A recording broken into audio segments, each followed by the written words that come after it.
Okay, Rajat ಅವರು nominate ಮಾಡುವಾಗ ನಿಮಗೆ ಹೇಳ್ತಾರೆ ರೊಮ್ಯಾನ್ಸ್ ಅನ್ನೋದೊಂದು ಪದ ಬಳಸ್ತಾರೆ.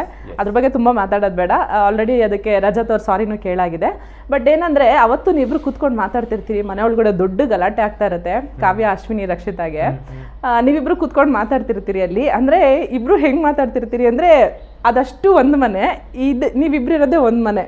ಅಂದ್ರೆ ಅಲ್ಲಿ ಏನು ಆಗ್ತಾ ಇದೆ ಅನ್ನೋದೇ ನಿಮ್ಮಿಬ್ರಿಗೆ ಗೊತ್ತಿಲ್ಲ ಅನ್ನೋ ಥರ ಕೂತಿರ್ತೀರಿ. ಯಾವ ಕಾರಣಕ್ಕೆ ಅಂತ ಅಂದರೆ ಬೇರೆಯವ್ರು ಜಗಳ ಆಗ್ತಿದ್ದಾರೆ, ನಾವೇನಕ್ಕೆ ಇನ್ವಾಲ್ವ್ ಆಗೋದು ಅಂತನಾ, ಅಥವಾ ರಾಶಿಕಾ ಏನಾದರೂ ನಿಮ್ಗೆ ಅಲ್ಲಿ ಹೋಗೋದು ಬೇಡ ಅಂತ ತಡದ್ರ ಹೇಗೆ ಅಂತ? ಯಾರು ಏನೂ ತಡೆದಿಲ್ಲ, ಇನ್ವಾಲ್ವ್ ಆಗೋದು ಬೇಡ ಅಂತಲ್ಲ. ನಾವು ಆಚೆ ಕೂತಿರ್ತೀವಿ, ಮಿಕ್ಕಿದವರು ಮನೆಯೊಳಗೆ ಕೂತ್ಕೊಂಡು ಆಡಿಯನ್ಸ್ ಥರ ಫಿಲಮ್ ನೋಡಂಗೆ ಜಗಳ ನೋಡ್ತಿರ್ತೀವಿ. ನಮ್ಗೆ ಅದು ನೋಡೋಕೆ ಇಷ್ಟ ಇರಲಿಲ್ಲ. ಬಿಕಾಸ್ ನಮ್ಗೆ ಅಲ್ಲಿ ಏನು ಕಾರಣಕ್ಕೆ ಜಗಳ, ನಾನು ಸ್ಟಾರ್ಟಿಂಗೇ ಹೇಳಿದೆ, ನಂದೇನಾದ್ರು ನಾನು ಮೂಗ್ ತೋರ್ಸಕ್ಕೂ ಹೋಗಲ್ಲ, ಅಥವಾ ಅದೇನೋ ಅಟ್ ಪಾಯಿಂಟ್ ಹೊಟ್ಟೋಯ್ತು, ಮನೆಯವ್ರು ಎಲ್ಲರೂ ಒಪಿನಿಯನ್ ಅಲ್ಲಿ ಬೇಕಾಗತ್ತೆ ಅಂದಾಗ ಅಲ್ಲಿ ಗೋ ಅಂಡ್ ಟಾಕ್.